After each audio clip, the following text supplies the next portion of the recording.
सुप्रभात, good morning. Top 20 के आज के इस सोमवार के एडिशन में आप सबका स्वागत है। हफ्ते का शुरुआती दिन हमने पिछले हफ्ते बढ़िया मूव्स देखे, 2.5% से ज्यादा वीक ऑन वीक निफ्टी ने गेन्स डिलीवर करके दिए और उसके ऊपर आज फिर मजबूती के साथ तकरीबन 150 पॉइंट के गैप के साथ हम शुरुआत करने जा रहे हैं। दरअसल ग्लोब के और डोमेस्टिक समीकरण तो बढ़िया है भाई। डोमेस्टिकली जीएसटी कलेक्शंस के नंबर्स, ऑटो सेल्स के नंबर्स, ये सब स्ट्रांग थे।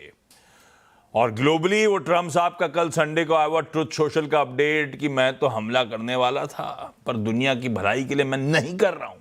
कच्चा तेल ठंडा पड़ गया, 89 प्लस पे छोड़ा था, 83 84 पे खड़ा हुआ है, $5 का कूल ऑफ क्रूड में। तो डोमेस्टिक और ग्लोबल समीकरण बढ़िया है। हाँ, कुछ निगलिंग वरीज हैं, एशिया के कई सारे मार्केट दबाव में, यूएस बॉन्ड यील्ड अभी भी इंच्ड अप ही नजर आएगी, वो सब ठीक है। तो उन सब पे नजरें रहेंगी तो थोड़ा सा सदा हुआ रखिएगा। रिस्पांस भी सदा हुआ ही है 150 पॉइंट के गैप के साथ। पर ऐसे में स्टॉक्स कौन से फोकस में रहेंगे उस पे फोकस करा जाए इस शो में। क्या क्या नजर पे? बिल्कुल, सबसे पहले देखिए मार्केट काफ़ी बढ़िया, तकरीबन 150 अंकों की बढ़त दिखा रहा है और पिछला पूरा हफ्ता भी आप देखें तो मार्केट के मूव के लिहाज से काफ़ी इंटरेस्टिंग देखने को मिला। नतीजों के लिहाज से अब ज़्यादातर कंपनियों के नतीजे आ चुके हैं, तो कुछ दिनों में पूरे Q1 का रिव्यू भी होगा कि ओवरऑल जो अर्निंग्स है किस प्रकार की यहाँ पर देखने को मिले और उसके मुताबिक बाजार की वैल्यूएशन कैसी है। हालांकि वही ट्रंप की चिंता है। अब ट्रंप को जो है वीकेंड पर याद आती है पीस डील और जैसे ही मार्केट चालू हो जाता है तब इनका मूड हमला करने का हो जाता है। तो ये उतार चढ़ाव तो लगातार बना हुआ है, नेवर एंडिंग लूप है, इसका कोई समाधान नहीं है। मार्केट को इसके मुताबिक एडजस्ट करना पड़ेगा। लेकिन आज लंबी लिस्ट है स्टॉक्स की, यहाँ पर फोकस रहेगा। तो सबसे पहला स्टॉक है मेरी लिस्ट में भारत इलेक्ट्रॉनिक्स, यहाँ पर आप नजर रखिएगा। ऑर्डर विंस को लेकर तो कोई चिंता कभी थी नहीं, लगातार आप देखें तो बड़े ऑर्डर विंस यहाँ पर देखने को मिल रहे हैं। और मुझे बहुत अच्छी तरीके से याद आता है कि इनका जो एनालिस्ट कॉल हुआ था इसमें भी कंपनी ने बताया था कि जैसे जैसे डिफेंस क्षेत्र में इंडिजनाइजेशन बढ़ता जा रहा है, इनके मार्जिन्स फर्दर इंप्रूव होंगे और इनकी तरफ से जो लॉन्ग टर्म गाइडेंस दी गई है कि आगे जाके एक्सपोर्ट्स के जो ऑर्डर्स हैं उसका कांस्टेंट करीब तकरीबन रेवेन्यू में ऑलमोस्ट 10% देखने को मिलेगा। तो ग्रोथ के कई सारे ट्रिगर हैं और कंपनी ये बता रही है कि 13 जुलाई से लेकर अब तक तकरीबन 847 करोड़ के हेल्दी ऑर्डर यहाँ पर फ्लोज देखने को मिले। तो BEL ये पहला स्टॉक है। अच्छा, क्योंकि BEL देख ही रहा था तो बाकी के भी डिफेंस स्पेस के स्टॉक्स मैंने देख लिए कि क्या हालचाल वहाँ पर देखने को मिल रहा है। तो HAL ये स्टॉक मुझे थोड़ा सा इंटरेस्टिंग लग रहा है। अब खास बात आप देखें तो BEL के कॉल में ये भी कहा गया था कि जो इलेक्ट्रॉनिक कंपोनेंट्स हैं ये HAL को लगातार सप्लाई करते जा रहे हैं। HAL ने कुछ सोर्सिंग दूसरे सप्लायर्स की तरफ से भी थोड़ी सी बढ़ाई हुई है। खाली एक वो इंजन वाला जो मामला है ना वही अटक रहा है। अगर जैसे जैसे यहाँ पर स्पीड अप रैंप अप देखने को मिलेगा, इस स्टॉक की बड़ी रेटिंग देखने को मिल सकती है। अगर आप टेक्निकल स्ट्रक्चर के लिहाज से देखें तो बहुत इंटरेस्टिंग है। फ्राइडे को ऑलमोस्ट 1.5% की तेजी के साथ ये स्टॉक बंद हुआ था और डेली चार्ट्स पर आप देखें तो अच्छे स्ट्रक्चर के बाद एक ब्रेकआउट भी यहाँ पर विजिबल है। तो HAL ये दूसरा स्टॉक है मेरी लिस्ट में जिसे रखा है इन ग्रीन। ओके, शुरुआत करी जाए पहले तो एक सॉलिड रिजल्ट के साथ। मैंने पता नहीं कौन सा पेज खोल लिया है। सबसे पहले दिवीज लेबोरेटरीज रखिएगा स्क्रीन पे। गजब, वो कहते हैं ना स्पेक्टेकुलर नंबर्स, हर पैरामीटर्स पे स्ट्रीट एक्सपेक्टेशन से कहीं बेहतर। नंबर्स के लिए थम्स अप है, इन ग्रीन है। पर स्टॉक का जरा 3-6 महीने का चार्ट रखिएगा, ये और इसका छोटा पीएल लॉरस लैब फटे चले जा रहे हैं। तो पता नहीं क्या भाव में क्या नहीं है, ये बात अलग, क्योंकि एग्रेसिव वैल्यूएशंस है तो भाव में, पर नतीजे अपने आप में क्लास है दिवीज लैब के। आय 28% का जंप साल दर साल, एक्सपेक्टेशंस थी 21% बढ़ने की। एपीआई वॉल्यूम्स का एग्जीक्यूशन और कस्टम सिंथेसिस में मोमेंटम, वो टॉप लाइन में अच्छा ट्रैक्शन लाता हुआ। EBITDA 72% का जंप, एक्सपेक्टेशन थी 25% की। मार्जिन्स 40.8 पर आए हैं, 30% से बढ़कर 1080 बेसिस पॉइंट्स, 10% मार्जिन एक्सपैंड हुए। एक्सपेक्टेशन थी कि 120 बेसिस पॉइंट्स बढ़ेंगे, 1% बढ़ेंगे, 10% बढ़े। यह है operational performance doctor Reddy Divi's laboratories का।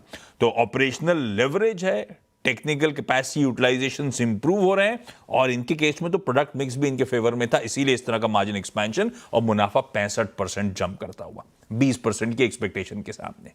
डॉक्टर रेड्डीज लेबोरेटरीज दूसरा पिटा हुआ स्टॉक है। ये यूएस एफडीए की अप्रूवल आई है रितुसिमाब बायोसिमिलर के लिए, जो रोशे की रितुक्सान है उसका एक बायोसिमिलर वर्जन है। ये दवा ऑन्कोलॉजी और ऑटो इम्यून बीमारियों के लिए इस्तेमाल करी जाती है। इसके चलते ये यूएस के कॉम्प्लेक्स बायोलॉजिक्स और बायोसिमिलर स्पेस में अपनी प्रेजेंस को स्ट्रेंथन कर रहे हैं, स्पेशलिटी रेवेन्यू का मिक्स बढ़ा रहे हैं। इसीलिए डॉक्टर रेड्डीज की अपडेट इंपॉर्टेंट। दुनिया भर में अप्रूवल्स थे, एक यही रह गया था यूएस एफडीए का, अदरवाइज यूरोजोन वगैरह सब जगह सप्लाई था। अच्छी खबर, हाई एंट्री बैरियर्स वाला, बेटर मार्जिन वाला प्रोडक्ट है डॉक्टर रेड्डीज के लिए, इसलिए ग्रीन कर दिया। तो दो फार्मा कंपनीज कह लीजिए उससे शुरुआत करिए, जबकि आज दिन हाई बीटा वाला है।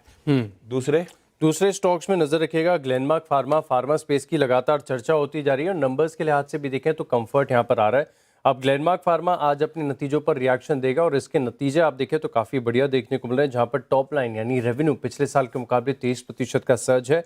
एबिटा ऑलमोस्ट 39% बढ़ा है, 581 करोड़ से 805 करोड़ के करीब का आंकड़ा, और जो 17.8% के एबिटा मार्जिन थे अब वो बढ़कर 20% के देखने को मिले। यानी हर पैरामीटर्स पर और उसके टेक्निकल्स भी देखें तो बड़े लाजवाब है। तो फार्मा स्पेस डिलीवर कर रहा है, इसी के चलते ग्लेनमार्क फार्मा ये स्टॉक है इन ग्रीन। दूसरा स्टॉक है, बहुत कम चर्चा होती है, ठीक ठाक कंपनी है, 3600 करोड़ के करीब का मार्केट कैप है इसका। मैं बात कर रहा हूँ रोजेल टेक्सास की। यहाँ पर आप नज़र रखिएगा। और फ्राइडे को मार्केट बंद होने के बाद जो डील्स की डेटा आते हैं उसमें पता चला कि कोटक महिंद्रा म्यूचुअल फंड ने तकरीबन 18,47,000 शेयरों की खरीदारी यहाँ पर की है। एरोस्पेस और डिफेंस के कारोबार में कंपनी, हालांकि वैल्यूएशन के लिहाज से देखेंगे ना तो बहुत ज़्यादा महंगी नज़र आ रही है, और चाहे प्राइस टू अर्निंग देखें, मार्केट कैप टू सेल्स देखें, ईवी एबिटा देखें, स्टॉक बहुत ज़्यादा महंगा है। लेकिन कोटक महिंद्रा म्यूचुअल फंड की तरफ से जो एंट्री यहाँ पर देखने को मिली और खरीदारी भी करीब करीब 18,47,000 शेयरों की है, हो सकता है कि स्टॉक में आपको एक पॉजिटिव रिएक्शन देखने को मिले। वैसे तो गिफ्ट निफ्टी लगातार इंचअप कर रहा है, अब 167 अंकों की बढ़त यहाँ पर देखने को मिल रही है। तो रोजेल टेक्सास इस स्टॉक को भी रखा है ग्रीन। नतीजों में सीडीएसएल को रखिए रडार पे। वैसे तो सीक्वेंशली कंपेयर करना चाहिए इन नंबर्स को, क्योंकि कैपिटल मार्केट इंफ्रास्ट्रक्चर कंपनीज के लिए आइडियल बेंचमार्क वही है। मैंने दोनों रख दिए हैं, साल दर साल और क्यू ऑन क्यू। आए क्यू ऑन क्यू 27% का जंप, साल दर साल भी 15% का जंप, पर 27% सीक्वेंशली कंपैरिजन है। Margins 270 basis points Q on Q बढ़े। प्रॉफिट क्यू ऑन क्यू 47% का जंप है, और मुनाफे का मार्जिन जो है वो 980 बेसिस पॉइंट्स का इंप्रूवमेंट दिखा रहा है। रिकवरी है एक कमजोर Q4 से, तो इसीलिए थोड़ा सा एक्सट्रापोलेटेड आंकड़े भी दिख रहे होंगे आपको, लेकिन अपने आप में स्ट्रॉन्ग मार्जिन्स हैं, स्ट्रॉन्ग परफॉर्मेंस है, ज्यादा ट्रांजैक्शन वॉल्यूम से रियलाइजेशन इंप्रूव हुए और कंट्रोल्ड ऑपरेशनल ओवरहेड्स थे। इसके चलते नंबर्स सॉलिड है। नंबर्स तो अच्छे हैं, इन ग्रीन ही रखूंगा। ऐसे ही नंबर्स अच्छे हैं ब्लू डार्ट के, और आप ऐसे समझिए कि किस तरह का एग्जीक्यूशन कर रहा है इतने चैलेंजिंग एक्सटर्नल एनवायरनमेंट में। Blue dart courier services provide करती है, कितना हाई ऑपरेटिंग कॉस्ट है। उसके बाद नंबर्स देखिए, आय में 15% का जंप, इबीटा 33.5% बढ़ा, मार्जिन 13.5 वाले 15.16%, 220 बेसिस पॉइंट्स का एक्सपेंशन डिलीवर करके दिखाया है, और मुनाफा 81% का जंप है। तो दोनों नंबर्स अच्छे हैं, सीडीएसएल सीक्वेंशियली और blue dart year on year देखते हैं, सॉलिड परफॉर्मेंस है। तो रखे नंबर्स पे ग्रीन ही है दोनों। अगले दो स्टॉक हैं, फोकस रखिएगा। बहुत सारे स्टॉक्स हैं जहां पर आप जबरदस्त एक्शन देख रहे हैं। एक तो कच्चे तेल की हम बात कर रहे थे, और जो ब्रेंट ऑयल है ये तकरीबन अब 90 से भी ऊपर चला गया था, और फिर अब दोबारा आप देखें तो क्लोजर टू $80 के करीब आ रहा है। तो ऐसे में एक ऑयल मार्केटिंग कंपनी है जिसकी चर्चा हम लगातार करते जा रहे हैं कि एचपीसीएल के मुकाबले वैल्यूएशन का कंफर्ट यहाँ पर बेटर साइड पर देखने को मिल रहा है। और घाटे की भी बात करें तो घाटा भी ये कंपनी कम करती है। मैं बात कर रहा हूँ बीपीसीएल की, ज़्यादा कुछ नो ब्रेनर टाइप का स्टॉक है। जिस दिन भी आपको क्रूड में इतना अच्छा खासा करेक्शन देखने को मिले, बीपीसीएल पर फोकस कर सकते हैं। और फ्राइडे को वैसे भी स्लाइटली एक पॉजिटिव प्राइस एक्शन के साथ ये स्टॉक बंद हुआ है। कंफर्ट है, यहाँ पर आप खरीदारी करेंगे, इन ग्रीन रखेंगे। खरीदारी आपका मन है तो करिएगा। लीला पैलेस यहाँ पर आप फोकस रखिए, और लीला पैलेस में देखें तो नंबर्स के चलते स्टॉक में प्राइस एक्शन देखने को मिला। फ्राइडे मार्केट आज 2 बजे के अराउंड इसके नंबर्स आए थे। नंबर्स बहुत ज़्यादा स्ट्रॉन्ग साइड पर देखने को मिला, और स्टॉक में जो रिएक्शन आया 5.5-6% का देखने को मिला। और ये फिर से जो हॉस्पिटैलिटी की थीम है ना, ये बजिंग हो रही है। यहाँ पर इंटरेस्ट आ रहा है ब्रोकरेजेस का, इंस्टीट्यूशंस का। अब आज हो सकता है कि डे 2 का एक्शन जो आप एक्सपेक्ट करके चल सकते हैं, क्योंकि जो इन्वेस्टर प्रेजेंटेशन है मार्केट क्लोज होने के बाद अपलोड यहाँ पर किया गया है, 6% ऑलरेडी एक रिएक्शन आ चुका है। लेकिन अगर आप एबिटा के बेसिस पर देखें तो 101 करोड़ का एबिटा 128 करोड़ देखने को मिला है और मुनाफा भी देखें तो 9 करोड़ से बढ़कर सीधे 49 करोड़ है, यानी नंबर्स काफ़ी स्ट्रॉन्ग है। हो सकता है कि डे 2 का एक्शन यहाँ पर नजर आए, तो लीला पैलेस होटल्स इस स्टॉक को भी रख दिया इन ग्रीन। अगले 2 स्टॉक्स में रखिए ऑर्डर बैक करने की खबरें। स्टरलाइट टेक्नोलॉजीज, इसने कहा कि एक डोमेस्टिक टेलीकॉम ऑपरेटर से हमें ऑर्डर मिला है। यह ऑर्डर 2 साल के लिए है और एक्सटेंडेबल बाय अनदर 2 इयर्स अगर म्यूचुअली एग्री करती हैं दोनों पार्टीज। तो मल्टी ईयर सप्लाई एग्रीमेंट है। Optical fibre cables customer specification के हिसाब से सप्लाई करने का काम। इन 2 साल का ऑर्डर साइज है 960 करोड़ रुपए। तो बढ़िया ऑर्डर था, ग्रीन कर दिया। एनसीसी लिमिटेड कुछ कर नहीं रहा, ये स्टॉक बहुत कूल्ड ऑफ है। इसने कहा है कि इनकी जो बिल्डिंग और वाटर डिवीजन है उसको 3 ऑर्डर्स मिले। इन ऑर्डर्स की कुल वर्थ है 1052 करोड़ रुपए। तो एक स्टरलाइट टेक्नोलॉजीज का डिसेंट ऑर्डर था, दूसरी तरफ एनसीसी लिमिटेड ने एक अच्छा अपडेट शेयर करा जो पिटा हुआ स्टॉक है। दोनों ग्रीन ही रखे हैं मैंने आज के ट्रेडिंग सेशन के लिए। हाँ, वो जिस तरह के ग्लोबल डेवलपमेंट्स उससे जुड़े स्टॉक बाद में बात करेंगे। जो खबरें हैं वो सब आपकी स्क्रीन पे। ब्रेक के उस पर जब लौट के आएंगे तो अगले 4 स्टॉक्स पे करेंगे बातचीत।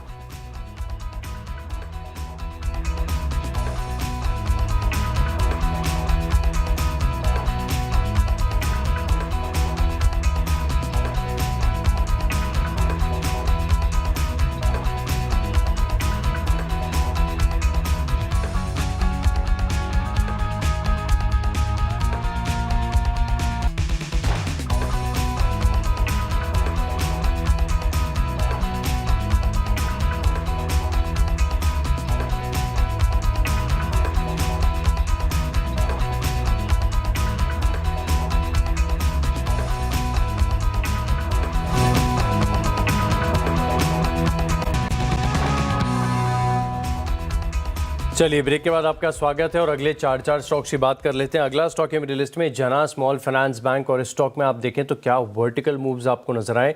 एक तरफा बड़ी तेजी यहाँ पर नजर आई, इर्रिस्पेक्टिव काफ़ी सारी खबरें यहाँ पर देखने को मिली, लेकिन स्टॉक में आप देखें तो लगातार बड़ा प्राइस सर्ज आपको देखने को मिला। अब काफ़ी दिनों से आप देखें तो यहाँ पर मोर देन एवरेज वॉल्यूम्स के साथ यहाँ पर खरीदारी देखने को मिल रही है। आज मार्केट का मूड माहौल भी काफ़ी बढ़िया है, तो जना स्मॉल फाइनेंस बैंक इस स्टॉक को रडार पर रखिएगा। हालांकि वर्ड ऑफ कॉशन ये है कि स्टॉक ऑलरेडी काफ़ी ज़्यादा चला हुआ है, लेकिन इसी के साथ संकेत देखने को मिल रहा है कि बड़े टाइम फ्रेम पर ब्रेकआउट्स है और इसका वीकली और मंथली चार्ट पैटर्न भी काफ़ी बढ़िया लग रहा है। तो जना स्मॉल फाइनेंस बैंक इस स्टॉक को इन ग्रीन रखा है। अगला स्टॉक है और इसकी चर्चा शायद बहुत बार की है, काफ़ी रेपिटेटिव है ये मेरी लिस्ट में, डॉक्टर लाल पैथलैब। और ये पूरी थीम को मैं हाईलाइट करके आपको बता रहा हूँ कि टर्न अराउंड हो रहा है, जहां पर अर्निंग्स में आप एक बड़ा इंप्रूवमेंट देख रहे हैं और कंसिस्टेंट ग्रोथ देख रहे हैं, वहां पर कंफर्ट है मार्केट का। अब डॉक्टर लाल पैथलैब में खास बात यह है कि नतीजों के कंफर्ट के साथ साथ आप देखें तो टेक्निकल पैरामीटर्स भी वन ऑफ अ काइंड है, बहुत स्ट्रॉन्ग है, एक्सेप्शनल है। स्टॉक ऑलमोस्ट 4 साल के अपने हाइस के आसपास ट्रेड कर रहा है। ब्रेकआउट होता है तो और बड़े मूव्स यहाँ पर देखने को मिल सकते हैं, लेकिन रोज़ थोड़ा सा इंचअप हो रहा है। फ्राइडे को भी आप देखें तो तकरीबन 1.5% की तेज़ी देखने को मिलती है। स्पेस बड़ा अट्रैक्टिव है, तो डॉक्टर लाल पैथलैब इस स्टॉक भी रखा है इन ग्रीन। अगले 2 में आप रखिए कॉनकॉर्ड बायोटेक को। कॉनकॉर्ड बायोटेक के नंबर्स अच्छे हैं, आय में 26% का जंप और ब्रॉड बेस्ड ग्रोथ है अक्रॉस प्रोडक्ट कैटेगरीज और अक्रॉस ज्योग्राफीज। इनके एक्सपोर्ट्स में 46% का साल दर साल जंप देखने को मिला। Gross profit margin 100 basis points बढ़े, इबीटा 34% बढ़ा, इबीटा मार्जिन से 190 बेसिस पॉइंट साल दर साल बढ़े। और इसमें भी अगर मैं इंजेक्टेबल फैसिलिटी का इंपैक्ट और स्टेलॉन बायोटेक के एक्सपेंसेस जो इस क्वार्टर में अलग से लिए गए उसको हटा दूं तो एक्चुअली इबीटा 37% का जंप दिखाएगा। सॉरी, मार्जिन 37% पे खड़े हुए नजर आएंगे। तो कहां 32, कहां 37, नंबर स्ट्रांग है। मुनाफे में 33% का जंप। तो Concord Biotech across the board numbers अच्छे हैं।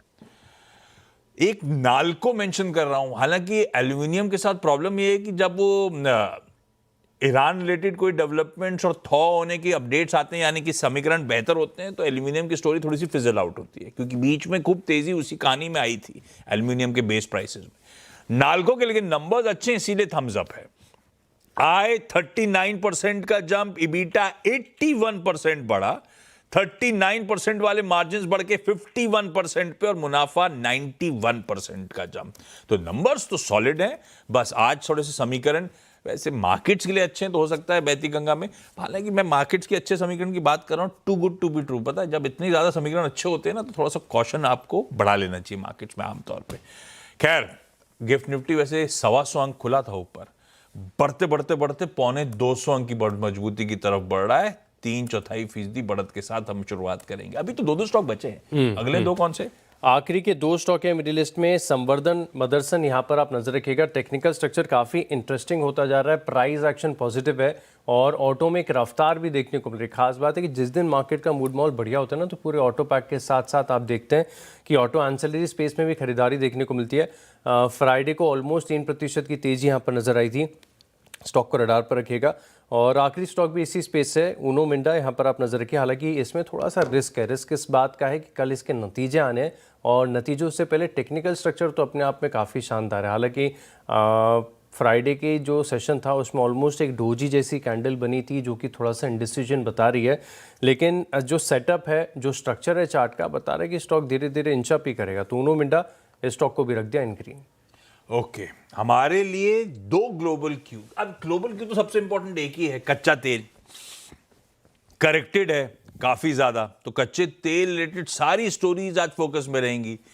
तो आपके लिए कोई ईएनपी कंपनीज यानी कि अपस्ट्रीम के लिए थोड़ी सी दिक्कत वाली खबर, बाकी ओएमसीज के लिए, पिडिलाइट जैसी स्पेशलिटी केमिकल कंपनीज के लिए, एशियन पेंट, बर्जर जैसी पेंट कंपनीज के लिए अच्छी खबरें। मैं एचपीसीएल के साथ जा रहा हूं। एचपीसीएल क्या है, सबसे ज्यादा एक्सपोज्ड है क्रूड को लेकर, क्योंकि बीपीसीएल वगैरह की क्या है, ईएनपी भी है। तो एचपीसीएल को क्योंकि एक्सपोज्ड है, कच्चा तेल $5 कूल ऑफ हुआ है, इसीलिए शायद अच्छा करता हुआ आज नजर आए। तो खैर ये ऑब्वियस सा ट्रेड है। गैप के साथ स्टॉक मार्केट भी खुलने वाला है, हो सकता है गैप के साथ एचपीसीएल भी खुल रहा हो। देखिएगा कितना ज्यादा गैप है, उसके बाद समीकरण समझिएगा, आपका फाइनेंशियल एडवाइजर ज्यादा बेहतर बताएगा आपको। एचपीसीएल लेकिन इन ग्रीन है क्रूड के करेक्शन को हाईलाइट करने के लिए। हमने फ्राइडे को 3:30 बजे 89.4 पे छोड़ा था और ये लौट के आए हम लोग 83 समथिंग पे खड़ा हुआ है। दूसरा एक और, जब आप ग्लोबल क्यूज पढ़ रहे होंगे तो एक अपडेट आया था कि दुनिया की सबसे बड़ी फार्मास्यूटिकल डील होने की तैयारी, तो ऐसी आई अटक गई वहां पे। एस्ट्राजेनेका फार्मा इंडिया में लिस्टेड है, ग्रीन करा उसको। दरअसल इसकी पेरेंट जो है ना, यूके फार्मास्यूटिकल मेजर एस्ट्राजेनेका, वो अपने यूएस के कॉम्पिटिटर ब्रिस्टल मेयर्स स्क्विब के साथ मर्जर की तैयारी कर रही है, ऐसा फाइनेंशियल टाइम्स ग्लोबली रिपोर्ट कर रहा है। और अगर ऐसा हुआ तो one of the largest deal in history होगी। कंबाइंड वैल्यू $400 बिलियन की होने की तैयारी। हालांकि कह रहे हैं इन द वर्क्स है, पिछले कुछ समय से ऐसा रिपोर्टेड, ऐसा हर जगह अब छपा हुआ है। तो अगर वाकई ऐसा कुछ हो रहा है तो इंडियन कंपनी को रडार पर रख लीजिएगा, एवेन्यू खुल रहे होंगे, आई एम होपिंग सो। और एस्ट्राजेनेका फार्मा वैसे भी बहुत दायरे में, उस दायरे के लोअर थ्रेशोल्ड पे ट्रेड कर रहा है, बहुत सीमित दायरे में ट्रेड होता है एस्ट्राजेनेका। मैं इन ग्रीन रख रहा हूं इस डेवलपमेंट पे, इस कहानी को मार्क करने के लिए भी मेंशन करना था, तो मैंने इसी ग्रीन कर दिया। 10 स्टॉक्स पूरे कर लिए हमने। छोटा सा ब्रेक लेते हैं, ब्रेक के उस पर जब लौट के आएंगे तो इन्हीं 10 स्टॉक्स का एक रैप अप।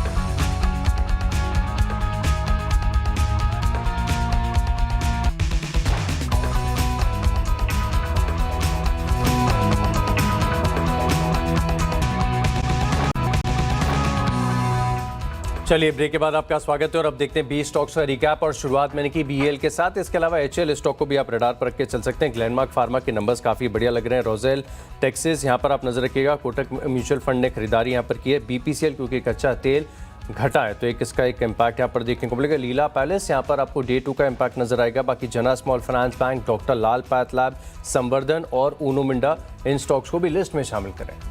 परफेक्ट है, 10 के 10 हरे हैं। लार्जली मेरे साइड पे हरे ही आपको नजर आएंगे, पर जैसी खबरें वैसा टिल्ट है। दिवीज लेबोरेटरीज सॉलिड परफॉर्मेंस, अब भाव में कितना है वो बात अलग, पर कंप्लेन नहीं, कोई कंप्लेन नहीं नंबर्स, पॉजिटिव सरप्राइज।